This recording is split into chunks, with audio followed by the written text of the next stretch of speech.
Hello and welcome back. This is part 7 of the chapter India's foreign policy. In the previous videos, we have already discussed about principles and basic features of India's foreign policy and India's relation with China, US, Russia and Israel. Now in this part, we are going to discuss about nuclear policy of India, which is the major components of India's foreign policy. So let's begin. India's nuclear program was started in under the guidance of Dr. Homi J. Bhabha. India's nuclear policy में जो पहला नाम आता है वो है doctor Homi J Bhabha का. So he is the father of India's nuclear program. जैसा कि आप सभी जानते हैं कि सेकेंड वर्ल्ड वार का एंड जापान के हिरोशिमा और नागासाकी पर न्यूक्लियर बॉम्ब के गिराने के साथ होता है.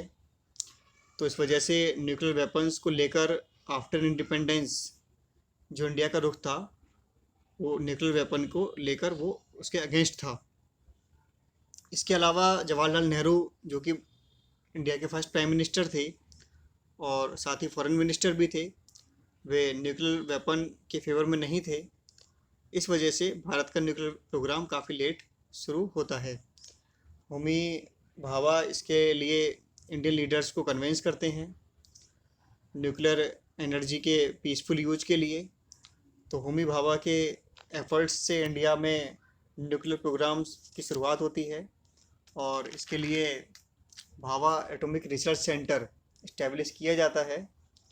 तो इस प्रोग्राम की शुरुआत होती है 1960 के बाद, जब हमें युद्ध झेलने पड़े. 1962 में चाइना के साथ वॉर झेलनी पड़ी जिसमें इंडिया को काफ़ी नुकसान झेलना पड़ा. फिर 1965 में, उसके बाद 1971 में तो इंडिया ने महसूस किया कि न्यूक्लियर वेपन्स होना चाहिए, एक डिटरेंस के रूप में उपयोगी सिद्ध हो सकता है. डिटरेंस का मतलब है कि डिटरेंस एक डर के रूप में काम करता है अदर नेशंस के लिए कि अगर वे हमारे ऊपर अटैक करते हैं तो भारत भी अपनी सिक्योरिटी के लिए इन वेपन्स का इस्तेमाल कर सकता है. तो इस तरह अदर कंट्रीज़ के लिए ये डर की स्थिति बनाना, इसे कहा जाता है डिटरेंस. तो इस तरह हमारे लीडर्स ने ये महसूस किया कि न्यूक्लियर वेपन का एक बड़ा रोल है स्पेशली फॉर डिटरेंस. और जिस तरह हमें युद्ध झेलने पड़ रहे थे पाकिस्तान से, चाइना से, तो ये हमारी सिक्योरिटी के लिए ज़रूरी माना गया कि हम न्यूक्लियर टेक्नोलॉजी को डेवलप करें. इसके अलावा चाइना ने भी 1964 में न्यूक्लियर टेस्ट कर लिया था. इसके बाद जब इंदिरा गांधी प्राइम मिनिस्टर बनती हैं तो भारत की न्यूक्लियर पॉलिसी में एक बड़ा बदलाव आता है क्योंकि इंदिरा गांधी न्यूक्लियर पॉलिसी के फेवर में थी और उस समय तक वर्ल्ड में 5 कंट्रीज़ के पास ही न्यूक्लियर वेपन था. USA, USSR, France, Britain and China. और ये सभी कंट्री सिक्योरिटी काउंसिल में परमानेंट मेंबर भी हैं और इन्हीं के पास न्यूक्लियर पावर भी थी. तो ये जो पावर्स थी ये 1968 में एक ट्रीटी लेकर आती हैं जिसे कहा जाता है एनपीटी, नॉन प्रोलिफरेशन ट्रीटी. ये ट्रीटी बहुत इम्पोर्टेंट है. जब भी न्यूक्लियर वेपन्स के मैनेजमेंट की बात होती है तो उसमें एनपीटी का जिक्र ज़रूर होगा. इसे जनरली एनपीटी ही कहा जाता है. तो ये ट्रीटी थी क्या? This treaty prevention the proliferation of nuclear weapons. मतलब इन 5 कंट्रीज़ के अलावा जिन कंट्री के पास न्यूक्लियर वेपन था उनके अलावा कोई भी कंट्री न्यूक्लियर वेपन्स को मैन्युफैक्चर या ऑक्यूपाई ना कर पाए. तो ये न्यूक्लियर वेपन्स के प्रोलिफरेशन या प्रसार को रोकने वाली एक ट्रीटी थी जिसमें इन 5 कंट्रीज़ के अलावा अदर कंट्रीज़ के न्यूक्लियर टेस्ट पर बैन लगाया गया था. मतलब जो कंट्री इस ट्रीटी एनपीटी पर साइन करेगी वे ये एग्री कर रही हैं कि वे फ्यूचर में न्यूक्लियर टेस्ट नहीं करेंगी. ये ट्रीटी आई थी 1968 में और भारत ने इसको भेदभावपूर्ण, डिस्क्रिमिनेटरी बताकर इसे रिफ्यूज़ कर दिया, इस पर साइन करने से मना कर दिया. भारत का ये कहना है कि केवल ये 5 कंट्रीज़ न्यूक्लियर पावर बने रहें और कोई ना बने तो ये तो डिस्क्रिमिनेशन है. भारत का ये कहना है कि ये 5 कंट्रीज भी अपने वेपन्स को डिस्ट्रॉय करें, तब जाकर ये ट्रीटी मीनिंगफुल होगी। टोटल इंटायर द वर्ल्ड से न्यूक्लियर वेपन डिस्ट्रॉय होने चाहिए। अगर न्यूक्लियर वेपन कुछ कंट्री के पास बने रहते हैं तो उससे इन कंट्रीज़ की दादागिरी चलती रहेगी, इनका वर्चस्व बना रहेगा। और जबकि हमारे पड़ोस में चीन, जिससे भारत 1962 में युद्ध झेल चुका है और उसमें अच्छा खासा नुकसान भारत को उठाना पड़ा है, और ये ट्रीटी किसी भी तरीके से हमारी सिक्योरिटी को फुलफ़िल नहीं करती है। जबकि चाइना के पास न्यूक्लियर वेपन था, तो भारत ने अपनी सिक्योरिटी को ध्यान में रखते हुए इसे भेदभावपूर्ण बताते हुए रेक्टिफाई करने से इसको मना कर दिया। इसके बाद इंडिया ने अपना फर्स्ट एक्सप्लोजन किया 1974 में। 18 मई 1974 को न्यूक्लियर टेस्ट किया गया था पोखरन में। पोखरन राजस्थान में है और इस टेस्ट का नाम था स्माइलिंग बुद्धा। ये ऑपरेशन सक्सेस रहा था। इसके बाद इंडिया ने एनपीटी के इंडेफिनाइट एक्सटेंशन को भी अपोज किया, और इसके बाद एक ट्रीटी आती है 1998 में जिसका नाम था कॉम्प्रिहेंसिव टेस्ट बैन ट्रीटी। इसे शॉर्ट में कहा जाता है सीटीबीटी। सीटीबीटी ही इसे अक्सर बोला जाता है। सीटीबीटी में 2 चीज़ें शामिल की गई थी। एक तो ये कि सभी तरह की टेस्टिंग इसमें बैन की गई थी फॉर ऑल कंट्रीज़, कि आप किसी भी तरीके का न्यूक्लियर टेस्ट नहीं कर सकते। ये सभी कंट्रीज़ पर अप्लाई किया गया। दूसरे, इन्होंने ये कहा कि सीटीबीटी तब तक इम्प्लीमेंट नहीं होगी कि जब तक सभी कंट्रीज़ इस पर साइन नहीं कर देते। इंडिया ने सीटीबीटी को भी रिफ्यूज़ कर दिया, इस पर साइन करने से मना कर दिया। इंडिया ने ये तर्क दिया कि ये तो ठीक है कि सभी तरह के टेस्ट बैन सभी कंट्रीज़ पर होंगे, लेकिन जो न्यूक्लियर वेपन ऑलरेडी कंट्रीज़ के पास हैं, जो न्यूक्लियर वेपन्स का स्टॉक किया हुआ है बड़ी बड़ी कंट्रीज़ ने, उनका क्या होगा? ये ऑब्जेक्शन था इंडिया का। उसको तो ये कंट्री कभी भी यूज कर सकती हैं। तो जब तक ये कंट्री अपने स्टॉक को ख़त्म नहीं करती, तब तक हम कैसे कह सकते हैं कि वर्ल्ड न्यूक्लियर वेपन से फ्री हो गया है? तो ये ऑब्जेक्शन इंडिया के द्वारा उठाए गए और इंडिया ने इस ट्रीटी पर साइन करने से मना कर दिया। और इंडिया की देखा देखी वो हमेशा जो है इंडिया को फॉलो करता है। पाकिस्तान ने भी साइन करने से मना कर दिया, तो इस तरह सीटीबीटी इम्प्लीमेंट नहीं हो पाई। After that India conducted a series of nuclear test in May 1998। इसकी जो डेट थी वो थी 11th to 13th मई। 11 से 13 मई 1998 में इंडिया ने टोटल 5 न्यूक्लियर टेस्ट किए, और इस ऑपरेशन का नाम था शक्ति। ये जो सीरीज ऑफ टेस्ट किए गए थे, इन ऑपरेशंस का नाम रखा गया था शक्ति। उस समय भारत के प्रधानमंत्री थे श्री अटल बिहारी वाजपेयी, और ये जो आप देख रहे हैं ये हैं डॉक्टर एपीजे अब्दुल कलाम। आप सभी जानते हैं इनके बारे में। इनके ही प्रयासों से ये न्यूक्लियर टेस्ट हुए थे। और ये हैं श्री अटल बिहारी वाजपेयी, इनकी लीडरशिप में ये ऑपरेशन हुए। एक मजबूत दृढ़ नेतृत्व इस तरह के ऑपरेशन के लिए ज़रूरी होता है, क्योंकि जब इंटरनेशनल एटमॉस्फेयर बिल्कुल अगेंस्ट हो, वर्ल्ड को न्यूक्लियर वेपन फ्री रखने के लिए ट्रीटीज लाई जा रही थी, लेकिन भारत का इन सब के खिलाफ जाकर टेस्ट कंडक्ट करना एक बड़ा कदम था। और ये टेस्ट जो थे हमारी सिक्योरिटी के लिए ज़रूरी भी थे। वर्ल्ड की सुपर पावर्स सिर्फ खुद को ही न्यूक्लियर पावर बनाए रखना चाहती थी, तो भारत ने इन्हें अपोज किया और ये टेस्ट कंडक्ट करके दुनिया को दिखा दिया कि भारत किसी से भी पीछे रहने वाला नहीं है। हमारी सिक्योरिटी हमारे लिए प्रायोरिटी पर है। इसके बाद इन टेस्ट के कुछ ही दिन बाद पाकिस्तान ने भी न्यूक्लियर टेस्ट करके, जैसे कि पाकिस्तान भारत को हमेशा फॉलो करता रहा है, पाकिस्तान ने भी 6 टेस्ट किए। इसके बाद दोनों कंट्रीज़ पर इकोनॉमिक सैंक्शंस लगा दिए गए। हालांकि कुछ ही समय बाद ये सैंक्शंस हटा लिए गए थे। यूएस ने ये सैंक्शंस जो थे वो हटा लिए थे। तो इस तरह इंडिया ने अपनी सिक्योरिटी के लिए जो थ्रेट्स बना हुआ था, ख़ासतौर पर चीन और पाकिस्तान से, उसको ध्यान में रखते हुए न्यूक्लियर टेस्ट को परस्यू किया। डिटरेंस या डर बनाने के लिए हमारा न्यूक्लियर पावर न्यूक्लियर संपन्न होना जरूरी था।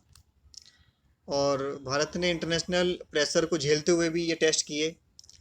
इसके अलावा भारत का यहाँ पर ये कहना था, मतलब जो हमने अपनी न्यूक्लियर पॉलिसी दुनिया के सामने रखी वो थी नो फर्स्ट यूज। भारत किसी भी स्थिति में न्यूक्लियर वेपन्स को का जो है फर्स्ट अटैक नहीं करेगा। मतलब कोई कंट्री अगर हमारे ऊपर न्यूक्लियर वेपन से अटैक करता है तभी भारत न्यूक्लियर वेपन्स का इस्तेमाल करेगा। तो उसका पर्पज़ यही था कि ये दिखाना था कि we are always peace oriented, कि हमारी जो फॉरेन पॉलिसी है उसका भी बेसिक जो अंडरलाइन प्रिंसिपल है वो पीस ओरिएंटेड है। हमारी विदेश नीति का आधारभूत सिद्धांत है शांति। तो इसी तरह न्यूक्लियर पॉलिसी के लिए भी कहा गया कि हमारी न्यूक्लियर पॉलिसी शांतिपूर्ण उद्देश्यों के लिए है। न्यूक्लियर वेपन्स का इस्तेमाल हम तभी करेंगे जब हमारे ऊपर कोई न्यूक्लियर वेपन से हमला करेगा, और इसी को कहा गया नो फर्स्ट यूज।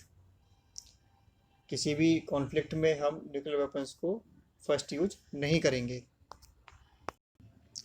तो देखिए इंडिया कैसा न्यूक्लियर डिसआर्मामेंट चाहता है। इंडिया का ये कहना है कि इट शुड बी ग्लोबल, पूरा विश्व इसमें शामिल हो। इट शुड बी वेरीफिएबल, जिसे वेरीफाई किया जा सके, एंड नॉन डिस्क्रिमिनेटरी, जिसमें किसी भी प्रकार का भेदभाव ना हो। पूर्ण रूप से न्यूक्लियर वेपन्स का निशस्त्रीकरण हो, जिसमें जिन कंट्रीज़ के पास न्यूक्लियर वेपन्स का स्टॉक है वे अपने स्टॉक को ख़त्म करें और ये कमिटमेंट करें कि वे फ्यूचर में किसी भी तरीके का न्यूक्लियर वेपन्स की मैन्युफैक्चरिंग नहीं करेंगे। अगर इस तरीके की कोई न्यूक्लियर पॉलिसी आती है तभी भारत उसमें पार्टिसिपेट करेगा, क्योंकि ऐसा करने से ही विश्व सही मायने में न्यूक्लियर वेपन्स से फ्री होगा। और अभी तक की जो भारत की न्यूक्लियर पॉलिसी थी वो थी नो फर्स्ट यूज, जिसे प्रेजेंट मोदी गवर्नमेंट के टाइम में इसमें चेंज आया है। जब हमने टेररिस्ट अटैक झेले, जो पाकिस्तान की तरफ से टेररिस्ट भेजे गए थे, तो इसी बीच राजनाथ सिंह जी ने विजिट किया पोखरन साइट को वाजपेयी जी की डेथ एनिवर्सरी पर, जहां न्यूक्लियर टेस्ट किए गए थे। तो यहाँ राजनाथ सिंह जी ने ये अनाउंस किया कि India can rethink its policy of no first use. तो ये एक मेजर इंडिकेशन था, और ये इंडिकेशन इस वे में भी था कि जो हमारी पीस ओरिएंटेड फॉरेन पॉलिसी है उसे हमारी कमजोरी ना समझा जाए। तो ये क्लियर मैसेज था पाकिस्तान के लिए। तो ये कहा गया कि India's nuclear policy has always been peace oriented, वो clear impression is reflected in the policy of no first use. But in the view of contemporary regional security challenges, the present government led by Prime Minister Narendra Modi has made it clear that the policy of no first use can be reviewed and changed in consonance with India's regional and national security. तो ये clear message था कि अगर हमारी security को challenge किया जाता रहेगा तो हम अपनी नो फर्स्ट यूज पॉलिसी को गिव अप भी कर सकते हैं, इस पॉलिसी को हम छोड़ भी सकते हैं। तो ऐसा नहीं है कि एक लीक पर हम चलते रहेंगे, अगर ज़रूरत पड़ी तो हम अपना रास्ता बदल भी सकते हैं, पॉलिसी में चेंज भी ला सकते हैं। ज़रूरत पड़ी तो हम न्यूक्लियर वेपन्स का फर्स्ट यूज भी कर सकते हैं अगर हमारी सिक्योरिटी को खतरा होता है तो। इसके अलावा जो प्रेजेंट गवर्नमेंट में चेंज आ रहा है वो है India is committed to ensuring its membership in the nuclear supplier group NSG। NSG है क्या? NSG एक ग्रुप ऑफ नेशन है। इसमें इसकी मेंबर कंट्रीज आपस में न्यूक्लियर कॉमर्स कर सकती हैं। एक्चुअली इसे फॉर्म किया गया था 1974 के बाद, जब भारत ने न्यूक्लियर टेस्ट किया था। तो न्यूक्लियर वेपन्स कंट्रीज़ ने इस ग्रुप को इसलिए बनाया था कि ऐसे तो सभी देश न्यूक्लियर पावर हो जाएंगे, अगर न्यूक्लियर प्रोलिफरेशन रोकना है तो हमें एक ऐसा ग्रुप फॉर्म करना होगा जो ये कंट्रोल करेगा कि न्यूक्लियर टेक्नोलॉजी किस कंट्री से किस कंट्री को जा रही है, ये पता किया जा सके। तो इसलिए एनएसजी को फॉर्म किया गया था, और अब भारत खुद इस ग्रुप का मेंबर बनना चाहता है ताकि वो ट्रेड कर सके न्यूक्लियर कॉमर्स में, और इंटरनेशनल टेक्नोलॉजी हम एक्वायर करना चाहते हैं। न्यूक्लियर एनर्जी के फील्ड में। अब इसमें जो रोड़ा अटका रहा है, बाधा बन रहा है, वो है चाइना। दरअसल एनएसजी का मेंबर बनने के लिए एक क्लॉज है जिसमें ये प्रोविज़न है कि एनएसजी का मेंबर वही कंट्री बन सकती हैं जिन्होंने एनपीटी साइन की है। तो चाइना का ये कहना है कि भारत ने एनपीटी पर साइन नहीं किए हैं, तो कैसे भारत एनएसजी का मेंबर बन सकता है। लेकिन दूसरी तरफ यूएस भारत को सपोर्ट कर रहा है। अमेरिका ने यहाँ तक कहा है कि भारत अकेला ऐसा देश है जो एनपीटी का मेंबर नहीं है, एनपीटी साइन नहीं की है, लेकिन एनएसजी का मेंबर है और न्यूक्लियर कॉमर्स कर रहा है। तो इस तरह अमेरिका हमें सपोर्ट कर रहा है और इंडिया फ्यूचर में एनएसजी का परमानेंट मेंबर बन सकता है। लेकिन साथ ही हमने unjust nuclear treaties like CTBT and NPT का विरोध जारी रखा है। तो ये था इंडिया की न्यूक्लियर पॉलिसी के बारे में। न्यूक्लियर प्रोग्राम्स किसी भी कंट्री की फॉरेन पॉलिसी का मेजर कंपोनेंट होता है। तो आपका ये चैप्टर कंप्लीट हो चुका है according to revise syllabus. Maximum content जो आपके सिलेबस के अकॉर्डिंग हो सकता था उसके बेस पर ये वीडियो मैंने तैयार की हैं। ज़्यादा से ज़्यादा अपडेट रखने की कोशिश की है। फॉरेन पॉलिसी जब आप पढ़ रहे हैं तो आपको इसके लिए अवेयर रहना होगा। न्यूज़ देखते रहिए। जितना ज़्यादा से ज़्यादा आप अपडेट फैक्ट यूज करेंगे अपने एग्ज़ाम में, उतने ही अच्छे मार्क्स आप गेन कर सकते हैं। तो फिर मिलेंगे नेक्स्ट वीडियो के साथ। Thanks for watching. Bye bye.